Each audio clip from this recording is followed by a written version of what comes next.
Ok, nós vamos começar falando sobre análise exploratória de dados. Esse curso, como eu falei, ele tem uma pegada, uma vertente voltada para a ciência de dados. O curso não vai ser ciência de dados, mas vai ser um curso de estatística voltado para a ciência de dados, certo? Ok. Então, essa área, ela é relativamente nova, né? Comparado com as teorias clássicas de estatística e probabilidade, né? Se bem que a teoria da probabilidade também é coisa também nova, né? Pelo menos sistematizada. Surgiu com um matemático russo como Kolmogorov. No entanto, a ciência de dados é mais nova do que a própria sistematização da estatística, tá certo? Da probabilidade. Então, a estatística clássica concentra-se exclusivamente em inferência. Isso é uma crítica que eu estou fazendo, porque você trabalhar com inferência, com sistematização de previsões a partir dos dados, tá certo? Usando técnicas probabilísticas, não é que isso seja ruim, é bom, é excelente. O problema isso dá a entender que você vai encontrar dentro da natureza a formatação de dados prontas. Isso não é verdade, tá certo? Nada você vai encontrar pronto no ambiente natural, tá certo? Na maioria das vezes você vai ter que gastar muito tempo preparando os dados, limpando os dados e transformando os dados para poder, a partir disso, usar técnicas inferenciais para concluir informações.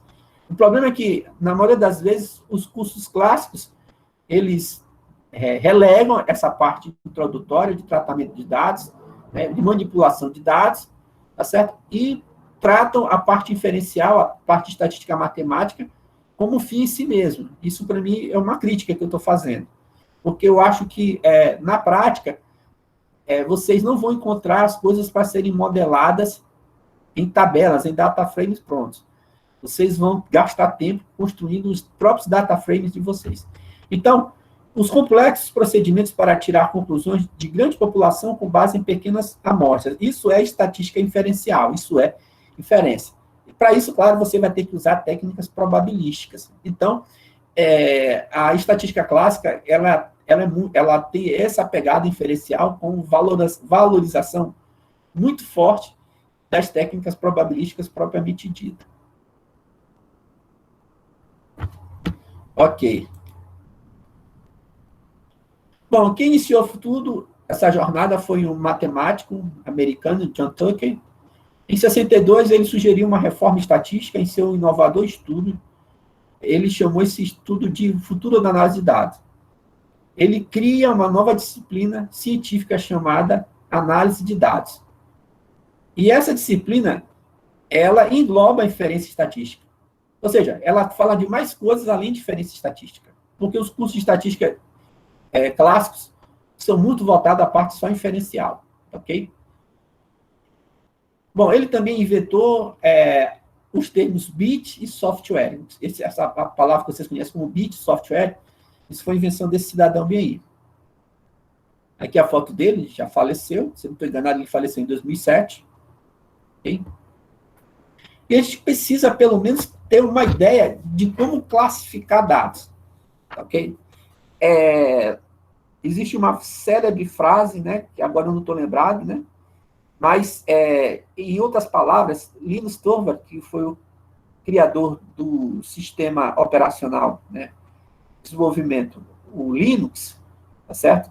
Ele diz o seguinte: se você pensa que programar, né, escrever um programa é só escrever um script, você está fadado ao fracasso. Na verdade, a ciência computacional, a ciência dos dados, ela é abrangente em como você categoriza os dados, tá certo?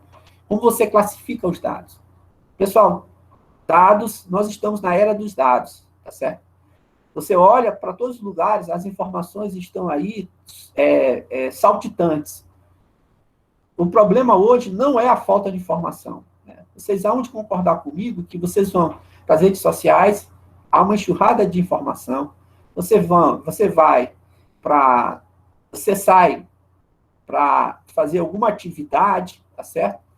Há uma enxurrada de informação, em letreiros, outdoors, no rádio, você vai ler um livro, há uma enxurrada de informação. O problema não é a informação, mas sim como você trata os dados, tá certo? A fim de que você consiga concluir alguma coisa a partir dessas informações. Então, classificar dados hoje é uma mina de ouro, tá certo? Então, a gente já começa dizendo para vocês o seguinte: nós podemos classificar os dados em dois tipos. O tipo contínuo, os dados podem assumir valores que vão em um intervalo. Os tipos contínuos são os valores que você pega, por exemplo, você pega no intervalo de 0 a 1, né? Aí você pergunta, quantos números você tem no intervalo de 0 a 1? Se nós estamos nos referindo a números racionais ou irracionais, propriamente dito, existem infinitos números de 0 a 1. Então, você pode ter 0.1, 0.11, 0.111, você pode ter vários valores, tá certo?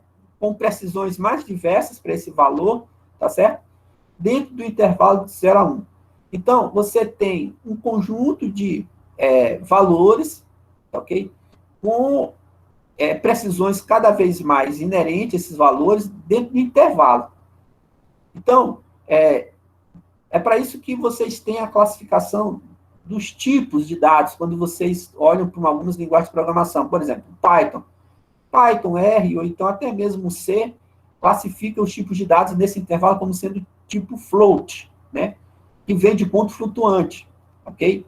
Então, nós temos expressões sinônimas, intervalo, flutuação e numérico. Nós também podemos ter os tipos de dados que são discretos. E os dados discretos são os que podem assumir apenas valores inteiros, como contagem. Na mesma pergunta, quantos números nós podemos ter no intervalo de 0 a 1? Aí não há dúvida se o nosso valor, nosso dado é do tipo do tipo integer, ou seja, do tipo inteiro, só há 2. Então, nesse caso, tá certo? Você precisa entender que classificar o número como float ou classificar o número como inteiro, tá certo? É uma abordagem de classificação de dados. Você está classificando o dado do tipo contínuo ou está classificando o dado do tipo discreto. Expressões sinônimas são inteiros, contagem, etc. Também nós temos outro tipo de abordagem de dados, que são os dados categóricos, tá certo?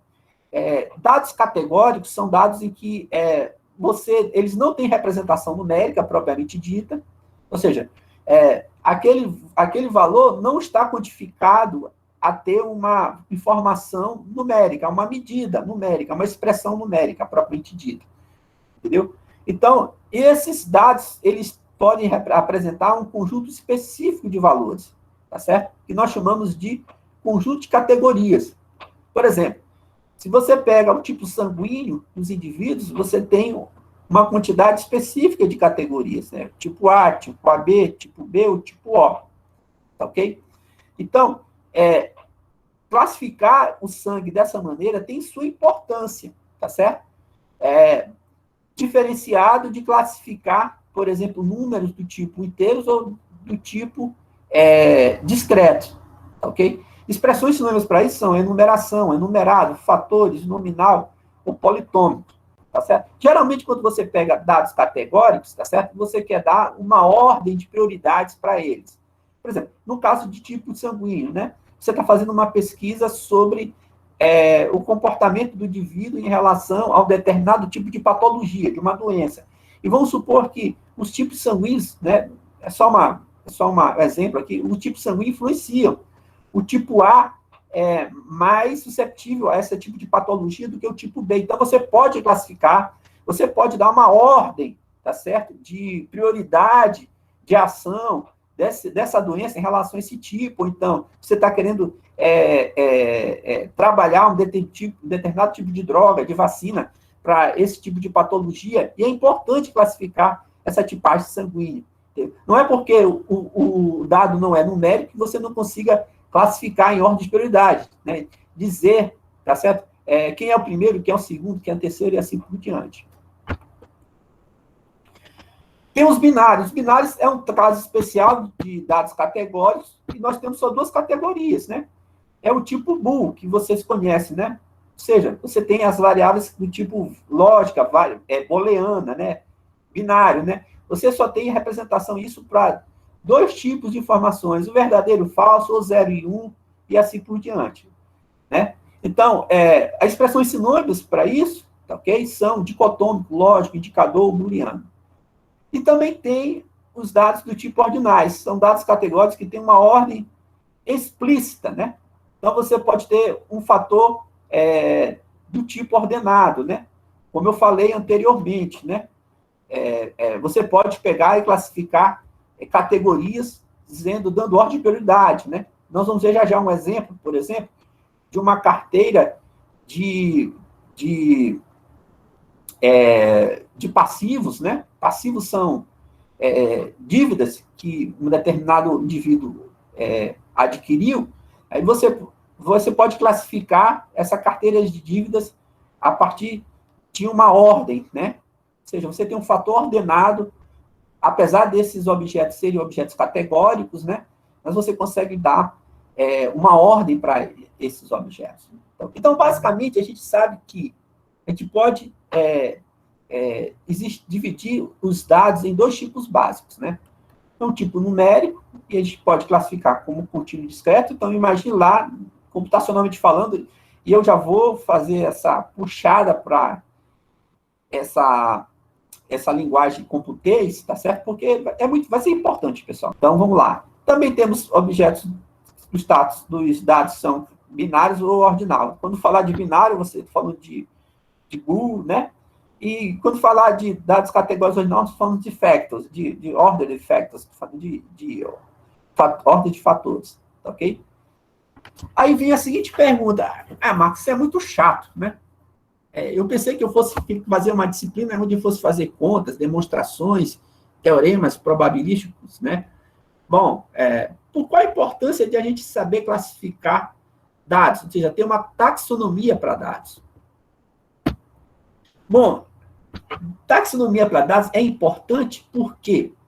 Porque, primeiro, porque quem vai fazer essa manipulação de organização de dados não é você. Assim, a grosso modo, você vai delegar à máquina, ao computador, para realizar um procedimento que consiga mecanizar ou então agilizar todo esse processo. Não, você vai passar o resto da vida organizando dados e não vai concluir nada sobre os dados. Então, organizar os dados dessa maneira é uma maneira também simples de você sinalizar à máquina, ao computador, que aqueles dados precisam ser tratados de uma maneira diferente. Por exemplo, os dados categóricos precisam ser tratados diferente dos dados numéricos, por exemplo. E os dados do tipo integer, inteiro, precisam ser tratados, mesmo ainda na forma numérica, da diferente maneira do que dados do tipo float, por exemplo. Então, saber que os dados são categóricos, por exemplo, como sinal informado ao software, como procedimento estatístico, como produzir um gráfico, ajustar um modelo, que deve se comportar. Em particular, os dados ordinais podem ser representados como fatores ordenados. Como eu falei, por exemplo, o R e o Python têm os order factors, tá certo? São ordenações de fatores, por exemplo. Você pega um conjunto de strings, tá certo? E pode classificar essas strings em ordem de fatores. Nós vamos ver já um exemplo com isso aí, tá ok? E preservar ordenações especificadas pelos usuários em gráficos, tabelas e modelos, né? Nós vamos usar muito isso aí também quando nós estivemos falando no R das bibliotecas. Olha lá, falando de biblioteca, tá vendo? Fazendo uso dos packages, do pacote, ok? Como Tidyverse.